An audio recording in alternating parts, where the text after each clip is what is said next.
வணக்கம் வணக்கம் நண்பர்களே, நான் உங்கள் அரைஸ் ராபி. அயலான் படம் ஹிட்டா ஃப்ளாப்பா அப்படின்ற சமயத்தில் முதல் எடுக்க முடியாமல் அல்லல் படம் அயலான். எல்லாருமே அயலான் படம் மிகப்பெரிய ஹிட்டுன்னு சொல்லிட்டு இருக்கிற சமயத்தில் இந்த படத்தோட முதலே எடுக்க முடியாத சுச்சுவேஷனில் அயலான் படத்தோட ப்ரொடியூசரை இப்போ அப்போலோ ஹாஸ்பிட்டலில் இருக்கிறார். அப்போ இவ்வளோ நாளாக அயலான் படம் இவ்வளோ வசூலிச்சிச்சது, இவ்வளோ தூரம் வந்துடுச்சு, அயலான் படம் கேப்டன் மில்லர் படம் விட அதிகமாக வசூலிச்சிருக்கு இப்படிலாம் சொன்னாங்களே, அதுக்கு என்ன காரணம் அப்படின்னு கேட்டிங்கன்னா, எல்லாத்துக்கும் காரணம் சிவகார்த்திகேயனோட ஐடிவிங்க. மேலும் இந்த படத்தை ஈடுகட்டுறதுக்காக தான் பார்ட் 2 எடுக்கிறாப்புல போல இருக்குதுன்னு இப்போ தான் தெரிய வந்திருக்கு. ஸோ கிட்டத்தட்ட அயலான் படம் இந்த வருஷத்தோட முதல் ஃப்ளாப்பு, முதல்ல எடுக்க முடியாமல் தவித்து கொண்டிருந்த முதல் படம் இந்த வருடத்தில். ஸோ சிவகார்த்திகேயனுக்கு வருடத்தின் ஆரம்பமே ஜெகஜோதியாக இருக்குதுங்க. எல்லாம் காரணம் நம்ம இமானோட அடி தான். இமான் அப்போவே சொன்னார், எல்லாம் கடவுள் பார்த்துப்பாப்புல அப்படின்னா. God is great. எப்படி நம்ம சங்கி சிவாக்கு இதை விட மரணடி வேறு எதுவும் தேவையில்லை. இப்போ புரிஞ்சிருக்கும். இனிமே சிவகார்த்திகேயன் மீண்டு வருவதும் வராததும் அவர் செய்த சில கர்மா தான். ஸோ அயலான் படம் ஏன் இப்படி ஆச்சு, எதனால் இந்த மாதிரி போச்சு? அந்த ஏலியனையே ஃபுல்லாக ட்ராவல் பண்ணியிருந்தால் படம் நல்லா ஓடி இருக்கும். நடுவில் சிவகார்த்திகேயன் மாதம் காமிக்க வந்தார் பாருங்க. ஏன்னா அவர் ஏற்கனவே 50% தளபதியும் 50% சூப்பர் ஸ்டாரும் தான் அவர் மனசில் நினச்சிக்கிட்டு இருந்தார். அதுதான் காரணம். அதுக்கடுத்து என்னென்ன காரணன்றதை பார்ப்போம். எஸ் மை டியர் ஃப்ரெண்ட்ஸ், அதுக்கு முன்பு நம்ம சேனல் ஐஸ் ப்ரோபை சப்ஸ்கிரைப் பண்ணிவிடுங்க. வாங்க காணொலி. நண்பர்களே, கிட்டத்தட்ட பார்த்தீங்கன்னா வாழ்வா சாவான் இருக்கிற சமயத்தில் பொங்கல் யாருடைய பொங்கல் அப்படின்ற மாதிரி எல்லாம் பேசிகிட்டு இருந்தாங்க. ஆனால் கேப்டன் மில்லரை பொறுத்த வரைக்கும் ப்ரீ புக்கிங்லேயே அடிச்சு தூக்கிடுச்சுங்க. அதுவும் நாள் வசூலே எல்லாரும் சொல்லக்கூடியது. ஏன் அந்த படத்தோட ப்ரொடியூசரே ஒரு பெரிய மாலை எடுத்துகிட்டு போட்டார் 18 கோடின்ட்டு. ஏன்னா இங்கே எஸ்கேக்கு இன்னொரு பிரச்சனை என்னென்னா, இப்படி ஒரு பிரச்சனை வரும்னு அவர் நினச்சே கூட பார்க்கவே இல்லை. ஏன்னா அருண் விஜய்லாம் அவருக்கு போட்டியாக வருவாப்ல அப்படின்ற மாதிரி லால் சலாமு அப்படியே ஒதுக்கி வச்சுட்டாங்க பின்னாடி. அதனால் கேப்டன் மில்லரா அயலானா அப்படின்ற பட்சத்தில் அயலானு நாளில் புஷ்ஷுன்னு போய் 4 கோடி தான் வந்தது. இது 18 கோடி வேர்ல்டு வைட் கனெக்ஷன். இந்த கலெக்ஷனில் கேப்டன் மில்லர் ஃபஸ்ட்டு நாளில் அள்ளிடுச்சு. அதுக்கப்புறம் அயலான் கொஞ்சம் கொஞ்சமாக மேலே வர நல்லா தான் போயிட்டு இருந்துச்சு, சந்தோஷமாக இருந்தாப்புல சிவ. அங்கே தாங்க அடித்தது டெஸ்ட்டு. என்னன்னா, நீ விட்ட பில்டப்பு ஓவர் பில்டப் இல்லை, இடம் சின்னதாக இருந்தாலும் சத்தம் பெருசாக தான் இருக்கணும். ஏன்னா நம்ம ஆளுக்கு ரொம்ப குசும்பு எப்பயுமே நம்ம சிவகார்த்திக்கு. அதில் மட்டும் இல்லாமல் அவர் இந்த டைரக்டர்ஸு ப்ரொடியூசர்ஸ்லாம் என்ன சொன்னாங்கன்னா, இது பாகுபலி கேஜிஎஃப் அப்படின்ற ரேஞ்சுக்கெலாம் நீங்கள் பார்க்கலாம், அயலான்றது ஒரு மிகப்பெரிய ட்ரெண்ட் செட்டராகவே அமையும் அப்படி இப்படின்லாம் பேச, அந்த சமயத்தில் பதறி ஓடைய சிவகார்த்திகேயன், எப்பா இவங்க பேசுகிறது எனக்கு சம்மந்தமே இல்லைன்னு இவர் சொல்ல அப்போவே தெரிஞ்சு போச்சு. சரி, இவனுங்களுக்குள்ளார ஒரு கோஆர்டினேஷனும் இல்லை, எந்த ஒரு பெரிய கான்ட்ரிபியூஷனும் கொடுத்துருக்க மாட்டானுங்களோ அப்படின்ற ஒரு டவுட்டு வந்துச்சு. அது அப்படியே படம் வெளியே வந்தவொடனே தெரிஞ்சிடுச்சு. ஃபஸ்ட் ஹாஃப் வரைக்கும் நல்லா போச்சுங்க, நல்லா தான் போச்சு. ஆனால் பேச்சு ரொம்ப ஓவராக போச்சே, அதுதான் இங்கே. சரி, என்ன அப்படி ஆச்சு? ஆமாம், விஎஃப்எக்ஸுக்கே பார்த்தீங்கன்னா 65 கோடி கலெக்ஷனு. 65 கோடி வந்துச்சான்றது தெரியல. ஆனால் 50 கோடி வந்துச்சு அப்படின்னு சொல்லி தம்பட்டம் அடிச்சுட்டு இருந்தாங்க. விஎஃப்எக்ஸ் செலவுக்கு 65 கோடி. ஃபஸ்ட்டு பட்ஜெட் எவ்வளோ சொன்னாங்கன்னா 120 கோடின்னு சொன்னாங்க. நல்லா கேட்டுக்குவாங்க, 120 கோடின்னாங்க. அப்புறம் 100 கோடின்னானுங்க. அப்புறம் இப்போ கடைசியாக 80 கோடின்ட்டானுங்க. ஏன்னா படத்தோட ப்ராஃபிட்டு எதுவுமே கிடையாது, கலெக்ஷனே பாதி கூட எடுக்கல, அதுதான் உண்மை. ஸோ விஎஃப்எக்ஸ் 65 கோடின்னு சொன்னவனுங்க ஃபஸ்ட்டு, பட்ஜெட்டு 120 கோடின்னு சொன்னவனுங்க. எதுக்கிட்ட கம்மியாக பண்ணிக்கிட்டு இருக்காங்கன்னு கேட்டால் 120லேருந்து 100 கோடி தான் பட்ஜெட்டுன்னானுங்க. அடுத்தது 80 கோடின்னானுங்க. படம் அதுக்கு மேலே தேராது வராதுன்னு எப்போ ஆச்சு அப்படின்னா, கேரளாவில் காண்டாயிட்டானுங்க ரசிகர்கள். போஸ்டர் ஓட்டுன காசு கூட கிடைக்கலையாங்க. அங்கே பயங்கர கொலவெறியில் இருக்கிறானுங்களா அங்கே இருந்த வினேசர்கள். அயலானாவது கையலாம் கிடையாது, தூக்கி போடுங்கடாதுங்க அப்படின்ற மாதிரி போட்டானுங்களாம். சே சிவகார்த்திகை இது என்னடா சோதனை அப்படின்னு நினைக்கும் போது தான் ஐயையோ அப்படின்னு நினைக்கிறப்ப செலவு கூட, போஸ்டர் ஓட்டுற செலவு கூட கிடைக்கலன்னா என்ன பண்ணுறது நீங்களே சொல்லுங்கப்பா. இப்போ அயலான் பாக்ஸ் ஆஃபீஸாக இல்லையா அப்படின்ட்டு நமக்கும் ஆசை தான். அயலான்னு சிவகார்த்தி ரொம்ப அழுகுறாரு. சரி, கஷ்டப்பட்டு வந்திருக்காரு அப்படின்லாம் நம்ம நினைக்கலாம். ஆனால் அவர் செஞ்ச வேலை ஒன்று இருக்குல்ல, அது நம்மளால் மறக்க முடியாதுல்ல. இப்படியெல்லாம் வேலை செஞ்சுவிட்டு இன்ட்ரோ சாங்கில் நம்மால் வச்சுருக்காப்புல பாருங்கள். அங்கே தாங்க நம்ம சிவகார்த்தி நிற்கிறாப்புல. என்னென்னா, தப்பு செய்ய வாய்ப்பு இருந்தோம், தப்பு செய்யலைன்னா நீங்கள் வேறு லெவலு. எப்படியே தப்பு செய்த வாய்ப்பு இருந்தும் தப்பு செய்யலைன்னா நீங்கள் வேறு லெவலு. அப்போ தப்பு செய்ய வாய்ப்பு இருந்துச்சு, நீ செய்யலை, நீ வேறு லெவலு. எப்பா ஏண்டா உருட்டு, இந்த உருட்டு மெகா உருட்டு தான் சிவகார்த்தி. இதுவே போதும். கொஞ்ச நாளைக்கு இந்த மாதிரி ரஜினி விஜய் மாதிரிலாம் பாட்டு, அப்புறம் பேச்சு, சத்தம் பெருசாக இருக்கணும், இடம் சின்னதாக இருக்குது, இந்த மாதிரி டைலாக்லாம் கொஞ்சம் விட்டுருக்கணும். ஆனால் புள்ள இன்னும் மனசுக்குள்ளார சப்கான்ஷியஸ் மைண்டில் தன்னை ஒரு குட்டி விஜயாவும் பாதி ரஜினியாகவும் அப்படியே உலா வந்துக்கிட்டு இருந்துச்சு. நடுவில் இது அந்த மாதிரிலாம் கிடையாது, இது விஷம் முடிச்ச ஆளுன்னு சொல்லிட்டு இமான் ஆடியோ வந்துச்சு பார்த்தீங்களா, அப்போவே டோட்டலாக ஜோலியை முடிச்சு விட்டானுங்க. சரி, இதெல்லாம் இருக்கட்டும். படம் நல்ல ஒரு படத்தை ஃபஸ்ட் ஹாஃப் வரைக்கும் நல்லா தானே போயிட்டு இருந்துச்சு. அப்புறம் எதுக்கு நீ உள்ளார நுழைஞ்ச? சனியும் பிடிச்ச மாதிரி இவன் உள்ளே நுழைஞ்சான். படம் டோட்டலாக ஜோலியும் முடிஞ்சு போச்சு. ஏலியனோட மைண்ட் வாய்ஸ் என்னென்னா, ஏண்டா இங்கே தான் உன்னை எவனும் காப்பாற்ற மாட்டானுங்க, நானாவது உன்னை வச்சு காப்பாற்றுவேன் அப்படின்னு சொல்லிட்டு ஏலியன் இவருக்கு வால்பாய் கொடுத்த மாதிரியும் பாதி வரைக்கும் சூப்பராக இருந்துச்சு. அப்படியே ஏலியனே நடிக்க விட்டு நீ கூட போயிருந்தா படம் அமோகமாக இருந்திருக்கும். உன்னோட ஹீரோயிசம் காமிக்கிறேன்னு உள்ளார வர படம் டோட்டலாக பங்க.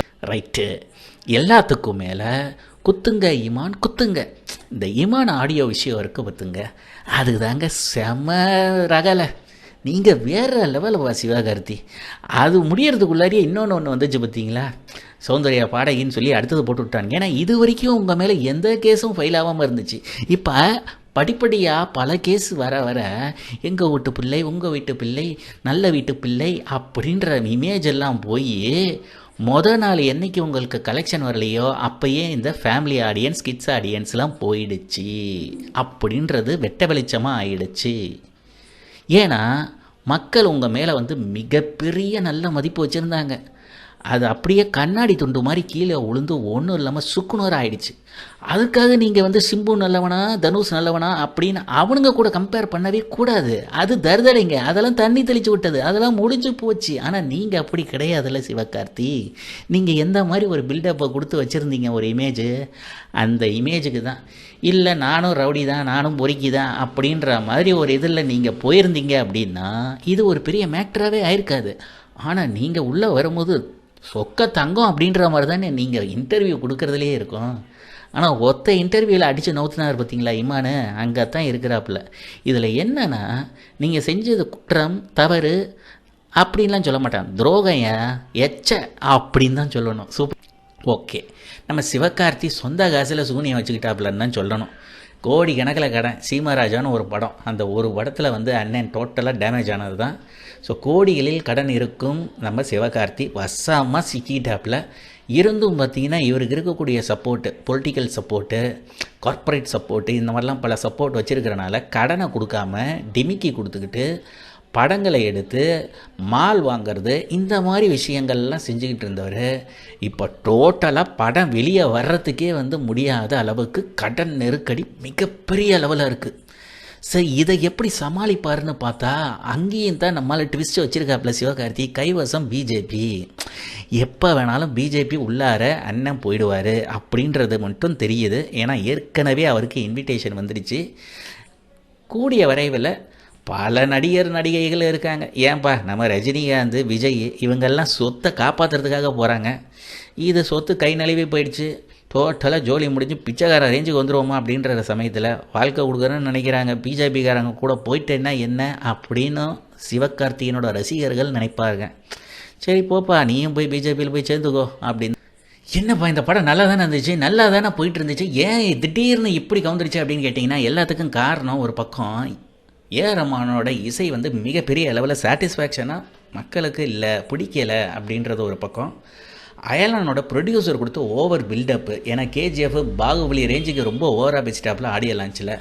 இன்னும் தெரிந்தலை நம்ம சிவகார்த்தி அப்படின்னு தான் நான் சொல்லுவேன். ஏன்னு வச்சுக்கோங்களேன், தன்னுடைய ஐடி விங்கை வச்சே பல விஷயங்களை சாதிக்கணும்னு நினைக்கிறாப்புல. சீக்கிரமாக விஜய் போல் ஒரு இடத்துல பிடிக்கணும், ரஜினி மாதிரி ஒரு இடத்துக்கு வரணும்னு நினைக்கிறக்கூடிய ஒரு விஷயம் உழைப்புனால் வரணும், நல்ல படங்கள் எடுக்கணும், திறமையாக நடிக்கணும், கஷ்டப்படணும். அதெல்லாம் விட்டுட்டு நம்ம ஐடி விங் மூலமாகவே நம்ம சிவகார்த்தி வரணும்னு நினைக்கிறாப்புல. இப்படி இன்னும் நடந்தால் எப்படியா வர முடியும்? தலைவர் கூப்பிடவே இல்லை. ஆனால் தலைவர் 171 தன்னை நடிக்கிறாப்பெல்லாம் சொல்லிவிட்டு ஆடியோ லான்ச்சில் அதுக்கப்புறம் எங்கே செருப்படி விழுமோ அப்படின்ட்டு. ஏன்னா அப்போ தானே செப்பல்ஸ் விழுந்துச்சு நம்ம விஜய்க்கு. இந்த மாதிரி செப்பல்ஸ் இன்னொரு செப்பல்ஸ் நமக்கு விழுந்துச்சுன்னா என்ன ஆகுதுன்ட்டு இன்னும் தலைவர் 171 எனக்கு அதிகாரப்பூர்வமாக எந்த அறிவிப்பும் வரல அப்படின்னு சொல்லி எஸ்கேப்பு. ஸோ இந்த மாதிரி சிவகார்த்திக் வந்து இந்த ஐடிவிங்க வச்சு தன்னையே பில்டப் கொடுத்துக்கிறதும், அப்புறம் அந்த செய்யார் பாலுன்னு ஒரு பெக்கர் பால் ஒன்று இருக்குவார், அவனை வச்சு ரொம்ப ஓவர் ப்ரொமோஷன். ஏன்னா இன்னுமா மக்கள் திருந்தாமல் இருப்பாங்கன்னு நினைக்கிறீங்க? இதெல்லாம் கொஞ்சம் மாற்றிக்கிட்டா சிவகார்த்திக்கு நல்லது. ஃப்யூச்சரில் நல்ல கதையாக நடத்து, நல்ல கஷ்டப்பட்டு நடிப்பா. ஒருத்தவன் என்னம்மா டெடிகேஷன் பண்ணி நடிக்கிறானுங்க. நம்ம அருண் விஜய் பார்த்தியா, படம் எதுவுமே ஓடாமல் இருந்தது பல வருஷம். எத்தனை வருஷம்? இன்றைக்கி பாருப்பா உன்னையே தூக்கி சாப்பிட்டாப்புல. ஏன் கேப்டன் மில்லரை விட அது நல்லா இருக்குன்னு சொல்கிற அளவுக்கு எல்லாருமே ஆயிடுச்சு. ஸோ கஷ்டப்பட்டால் அது என்றைக்காக இருந்தாலும் ஒரு காலத்தில் கை கொடுக்கும். அதுதான் நிரந்தரம்.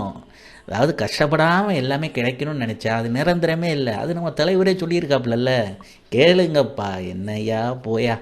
இந்த ஏலியன் ஒரு விஷயத்தில் வந்து நல்லது பண்ணிடுச்சு. எப்படின்னா மைண்ட் வாய்ஸில் எப்படி போடுறாங்க மீம்ஸ்னா, ஏலியன் தனியாக வந்துச்சுடா, நல்ல வேலை ஒய்ஃபை கூப்பிட்டு வரல, ஒய்ஃபை கூப்பிட்டு வந்திருந்தா சிவகார்த்தி பையா ஐயோ வேணா என்னத்தை சொல்கிறதுன்னு இப்படி ஒரு மீம்ஸு. அடுத்தது அந்த மீம்ஸை நம்ம தான் போட்டது, அது வேறு விஷயம். ஸோ இந்த மாதிரி சிவகார்த்திக்கு எல்லாமே மீம்ஸாக போகுது. இப்போ மீம்ஸுகளுக்கு ஒரே டார்கெட் மன்னன்னு பார்த்தீங்கன்னா நம்ம சிவகார்த்தி தான்.